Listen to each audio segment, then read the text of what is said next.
someone want a quality review program? Why would that be valuable? Quality programs are, beneficial to larger continuous localization programs, for instance, where, in-country resources are on the client side are the ones that do, let's say, the review of the content, and they're the ones that make sure that regionally everything that's translated is appropriate for their marketplace. Obviously that ties up a lot of resources on the side of the customer, right? Or the entity that does that. And those people often tend to have different jobs and roles within the organization that, language review or cultural review is not really their first and foremost, task and or responsibility, and it just eats into their time and ability to do their job, right? Tends to be that marketing people or people in the marketing departments take on that role, and they also often happen to be more higher paid people. Obviously they know what they're doing in general, but they're not cheap, and they're there for a reason. And generally that is not for quality review. And otherwise, quality programs help to improve the translation, which may be a pain point in some organizations where, we've arrived at the place where we have continuous localization, everything moves on really smoothly, but the quality isn't quite that. It's not what they're looking for, and the regions may have quarrels with what they're getting out of the translation process. And so organizations may be looking to how can we actually improve that, right? And not just by having the regional offices conduct those reviews and improve the quality day in, day out, but actually put a long-term improvement process in place that will improve quality over time and fix it at the source, meaning at where the translators are acting, right? Right.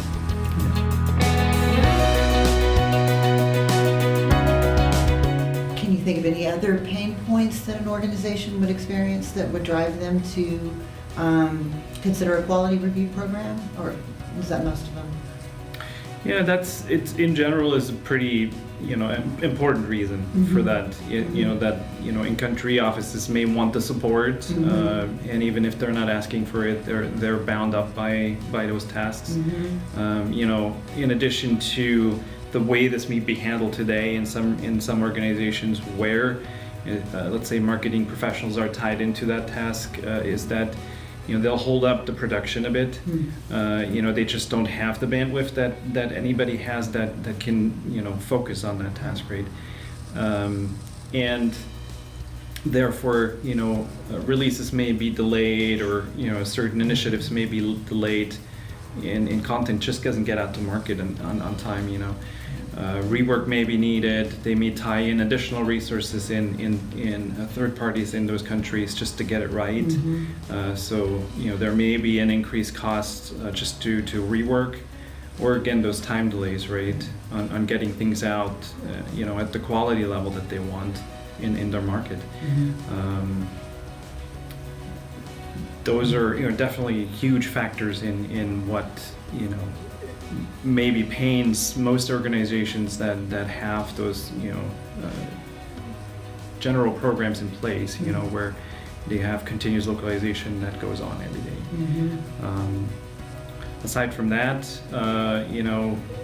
often because there is no definitive program, or there's no actual structured program in place, again, these reviews happen, and they happen just to put the right spin on the translations or to get them straight.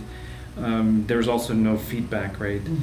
And so there's no point for improvement, or very little for linguists to improve.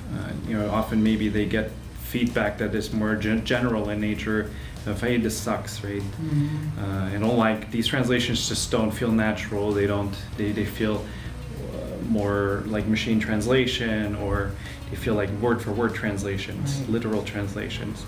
And those are challenges that are coming up because there's also no good feedback loop in place. And there's no good structured program in place around quality.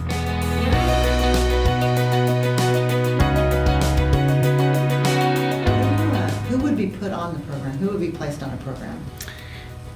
On these programs, we would have strong linguists with a background in, the specific subject matter, right, that the customer deals with. So if you're an organization that, deals with, let's say, apparel products, we would have people in place that, are strong with, marketing language, for instance, or the like, in the apparel industry, right? They have supported initiatives for very well-known brands in the world. They have experience that are several years, and they have done so successfully.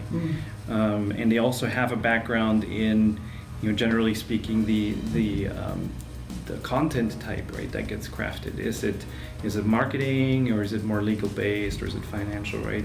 And so they have a background in both areas, right? It's more with the product base, so they have a general good understanding of what the products are. They're very comfortable with that, and they have experience with the actual content, right? Is it legal? Is it marketing? What is it? And what do we drive? What part of that process do we drive? We drive obviously we find the resources. We identify and qualify the resources appropriate to what is needed for individual programs, right? No one program is the same, really. Every customer has their own challenges and has their own content types, and has different goals to reach or targets to reach. And in that sense, we find the right resources to put in a program. We go through several of them before we finally settle on the right person. They have to all be very highly engaging, right? There's a lot of effort put into finding the right people that'll mesh with the environment and that will bring a program like that to a successful program. And a lot of responsibility rests in part on them as well, from a linguistic perspective, in driving the quality up.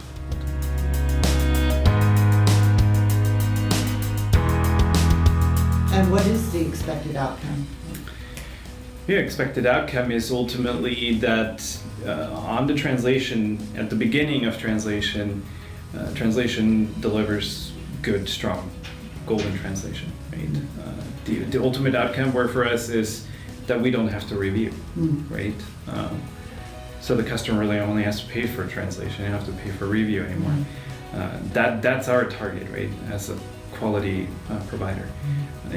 That takes time, obviously, right? Because you have to, set a program up in the first place. In most cases, none exists, and we also have to then, have a structured program in that we can provide the right feedback and train or help train those resources that are, lacking insights today to do a better job. But with time, usually we see that to improve, the quality comes up, and we can actually dial back on the amount of quality review we do, right? Initially we may do a lot, then we do a lot less, right? And then we only re-engage when we see that quality actually drops, right?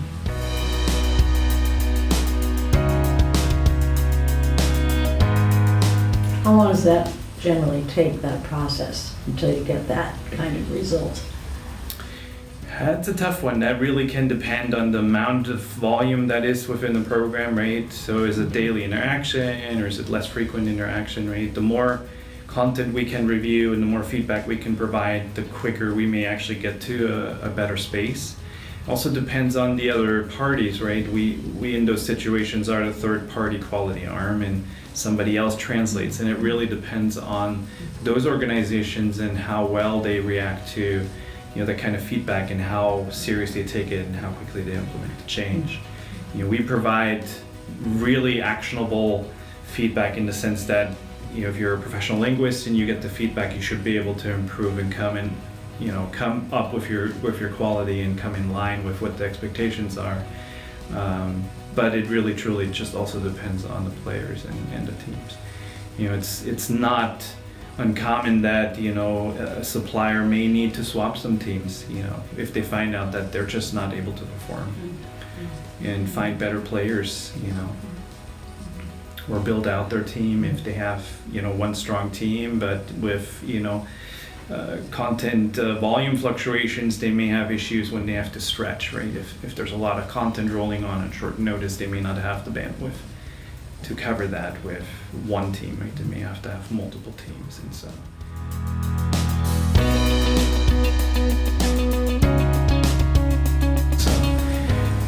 PTIGlobal have that experience where that type of swapping had to go on, or? Yeah, I mean, we can see in the quality aspects, with data gathering and analysis, we can usually see that, there's dips, and then, we get into conversations as to why are there quality issues and why are there concerns, right, around certain places. And you can see specifically if, like a language has performed quite well, and then all of a sudden there's, let's say, a dip in quality. And maybe all of a sudden they're not getting terminology right, or they're not getting the style quite right. And it's an indicator that something happened maybe with the team end, right? Because if you have a long period of time where everything's kind of humming along, everything is right in line, or is at the high quality level, and then all of a sudden you see a crash, in a sense, you see a degradation of quality in certain areas, then you can just infer that, hey, yeah, there must have been something happening. You can correlate that often with an increase in volume or something like that, or maybe a holiday season. And then you can draw conclusions, and you work with, obviously, the translation provider, and you might learn that people were on vacation, we used the B team, or the second team, or backup team, whatever. Or maybe people were sick, we had to bring somebody else in. Or it's just too much for the first team to handle, so we had to offload on another team. And then you can correlate what happened, right? And ultimately that's something that then can be worked out. How are you going to prevent that from happening again? You have to be able to handle the volume fluctuations, so you have to be able to scale, right? And with respect to that, there are things that can be done so every team member on team can perform equally well.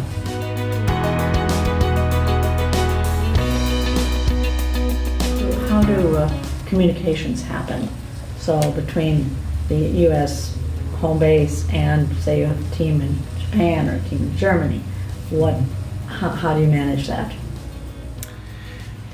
Good question. Yeah, so I mean, every regional team really, first and foremost, is primarily concerned about their region, right? So they want to make sure that they're quite in line with the regional offices. So if the customer has a marketing team or has an in-region stakeholder that is responsible for, ultimately what goes out the door in those areas, that's the people we work most closely with, right? So if we have a person in Japan, the person in Japan would really work with somebody in Japan to make sure that they can understand what is needed, what their expectations are, and so that the translation pipeline can really ultimately deliver on it.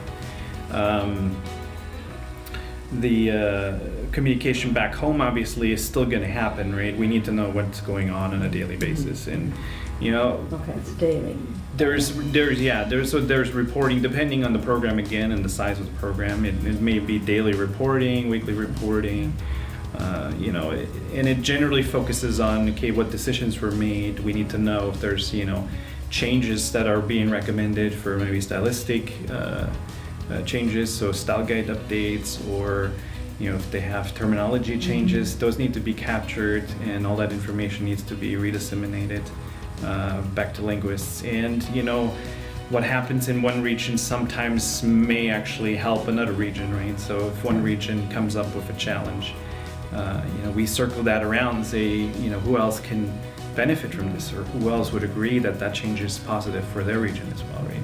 It's not always the case, because every language has their own challenges and their own needs, but there are sometimes similarities, and a lot can be shared. And so we collaborate either with online sharing tools, online collaboration, or general email reports works as well, and then just integrated systems where we work on the platform.